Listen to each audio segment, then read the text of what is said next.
I'm going to give the TAC results for the investigators. So everybody knows the dissection is the mechanism of action for angioplasty by balloon inflation, both axial and longitudinal, creates dissection. But what people don't realize is that dissection actually leads to a 3.5 times higher rate of TLR in studies that have looked at it.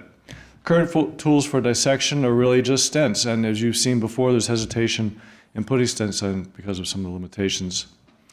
This is a little bit of a complex slide. I'm going to put the whole thing up here and show you that in a traditional stent, the more you compress it, the harder it pushes back, and that's called a radial outward force. That radial outward force is actually toxic to the tissue and promotes hyperplasia and inflammation. The TAC, which I'll show you a little bit in a moment, was engineered to have a very low radial outward force, such that it was much more innocuous to the tissue. And you can see that for any given compression, the TAC radial force is very flat, so you get a fairly consistent and low radial force. And that results in a histologically much more pleasing outcome as compared to the stent outcomes. In addition, the TAC is only 6 millimeters in length, so the metal burden is much smaller. And a stent has more than 70% the metal to treat the same lesion length dissection. One of the other advantages to the TAC is that it's a single skew. There's only one device. I'll show you what it looks like in a moment.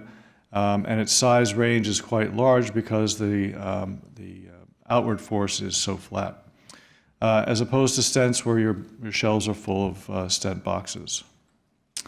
So this is what the TAC looks like. There are 6 preloaded 6 French TAC implants, and it's on a 6 French delivery system. So it's adaptive sizing between 3.5 and 6 millimeters, and allows for a broad application of anatomy. It's nitinol with gold radiopaque markers and has a 6 millimeter deployed length, as I mentioned before. And it's quite accurate in deployment. We'll show you that in a second. So this is the video showing TAC deployment. You can see in a smaller vessel out of the same device delivery system, medium-sized vessel and bigger vessel, that all 3 TACs were easily deployed from a single device and a single skew. If I can get that to go forward. Stuck. So this is a summary of the clinical regulatory trial management for the TAC device using the acronym TOBA, TAC Optimized Balloon Angioplasty. There was a first-in-human trial performed in Europe. It was already published and had an 83.3% 12-month patency, showed the safety and feasibility of this device, actually done in Paraguay. TOBA 1 was done in Europe. It was published in the Journal of Vascular Surgery, 13 European sites, 138 patients, 90% Kaplan-Meier freedom from clinically driven TLR, patency rate of 76%, and almost a 99% technical success rate. TOBA 2, which I'll outline here, I'll save for a moment to give you the detail of. TOBA 3, the results of which should be coming shortly, is a long lesion subset and a prospective single-arm, not randomized arm, trial looking at the outcomes of this device, specifically with the IMPACT Admiral DCB as compared to either POBA or Lutonix DCB, which was what the TOBA 2 pivotal trial included. There's also a program for below the knee, TOBA BTK and TOBA 2 BTK. The first-in-man study showed quite an impressive amputation-free survival and Kaplan-Meier freedom from clinically driven TLR, and we should have results later this year on the TOBA 2 BTK outcomes. In all, 2,300 TACs in 830 patients have been deployed in post-PTA dissection with core lab and CEC adjudication, so a pretty impressive track record. This is the TOBA 2 study design I promised you. It's a prospective, multi-center, single-arm, non-blinded study in US and Europe, 213 subjects, all with post-PTA dissection. All of them. That is, no patients who were allowed in the trial if they didn't have dissection. And they were treated either with POBA or Lutonix DCB angioplasty. And the reason for that was the trial was done in an era where there was still a transition from TOBA to DCB adoption, and so we had to make accommodations for that. The primary safety endpoint was the freedom from occurrence of any new MAE at 30 days, the usual ones here. The primary efficacy endpoint are also the usual primary patency at 12 months, but there are some specific key observational endpoints unique to this trial, most importantly the TAC performance, dissection resolution, migration, and fracture, along with the clinically relevant outcome measures. This is the 33 US and European sites, and as I said, I'm very privileged to be presenting this data on their behalf as a principal investigator. The standard balloon angioplasty was performed in all patients. Remember I said that TOBA 2 is the first and only pivotal trial to enroll 100% dissected vessels. So if you didn't have a dissection, you were excluded from the trial. And then if you had a moderate or severe dissection, that is, you could angiographically identify it, you would otherwise have been excluded from all the DCB trials that came before, but kind of like Jerry Seinfeld in the Bizarro world, we now are including all the dissections, and these are the patients that of interest for the TAC device. The inclusion criterion are here. A large spectrum of patients in terms of sizing of the vessel, between 2.5 and 6 millimeter. A de novo or non-stented restenotic lesion in the SFA or proximal popliteal artery. Significant lesions or CTOs had to be present. There had to be at least one or more vessel for runoff in the infrapopliteal segment. And the post-PTA residual had to have been achieved of a less than or equal to 30% residual stenosis and have at least one dissection grade A through F. Exclusion criteria are the typical ones: no previous surgery, no acute abnormalities, no PTA dissection, no PTA residual greater than 30%, and severe calcification. Here are the key patient and lesion characteristics. You can see that about almost half of the patients were diabetics. Target lesion length was 7.5 centimeters, and in spite of the restriction of severe calcification, almost 2/3 of patients had moderate or severe calcification. In terms of primary endpoints, all primary endpoints were met. The safety endpoint was met at a high p-value, as was the efficacy value, both intention to treat and per protocol. So the safety endpoint and efficacy endpoints are met without question.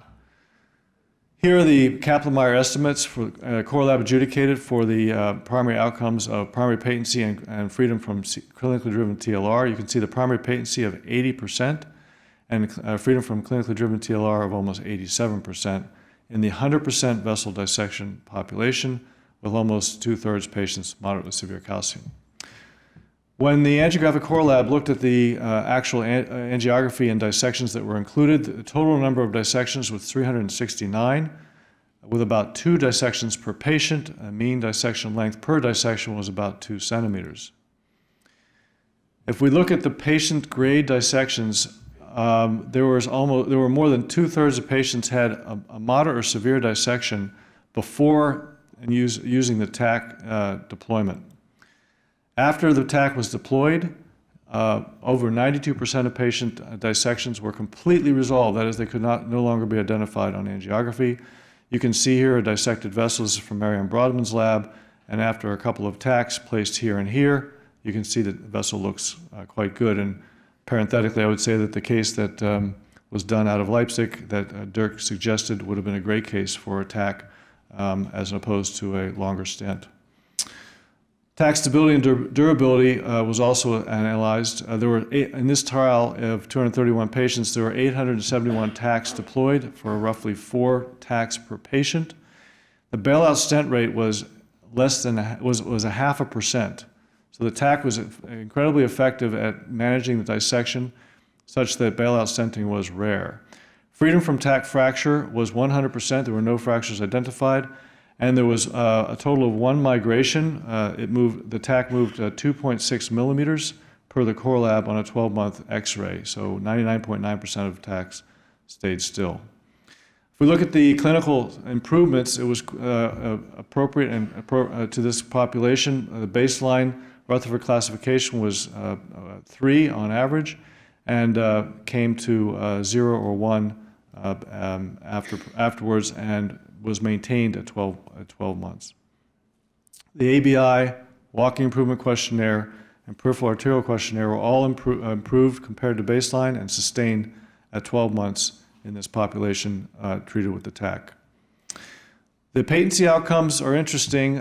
If you look at the Levant 2 as a baseline predicate and you then compare the TOBA 2 DCB arm, you see that the DCB arm had a longer lesion set than Levant 2 did, had more total occlusions than Levant 2 did, and obviously had much more dissection than Levant 2, which excluded dissection.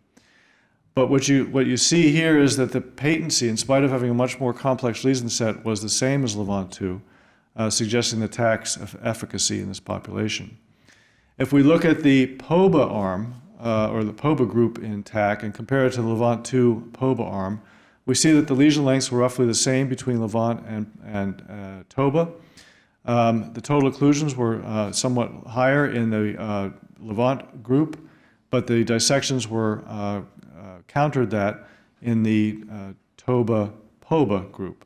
And then we look at the total patency of the POBA group in the TOBA trial, and we see that it's a remarkable 90% patency in the balloon angioplasty only group, as compared to about 57% in the Levant group, which is about standard for most PTA arms of randomized trials. So we see a marked improvement in PTA outcomes with the TAC device. If we look at TOBA 2 patency internally, that is TOBA 2 DCB versus POBA, we actually see the patency of POBA was somewhat higher, but the lesion lengths were longer in the DCB group, and there was more CTO in the DCB group, so there was a more complex lesion set. So what's next? TOBA 2 BTK, I've already mentioned that, and for the sake of time, I'll just say that we'll have these data hopefully in a few months. And in summary, the TAC was a very unique trial, not only a unique device, but also a unique trial design. It only enrolled 100% dissected vessels. It successfully met its primary safety and efficacy endpoints. It demonstrated that the TAC effectiveness in repairing dissection after POBA and DCB was good, with a minimal metal footprint, stable and durable design, and preserved future options, with a bailout stent rate of only 0.5%. So the higher patency rates and freedom from clinically driven TLR, I think, position the TAC to be an important treatment tool for focal dissection repair after balloon angioplasty. And again, parenthetically, this device was approved a couple of months ago for distribution in the US. Thank you very much.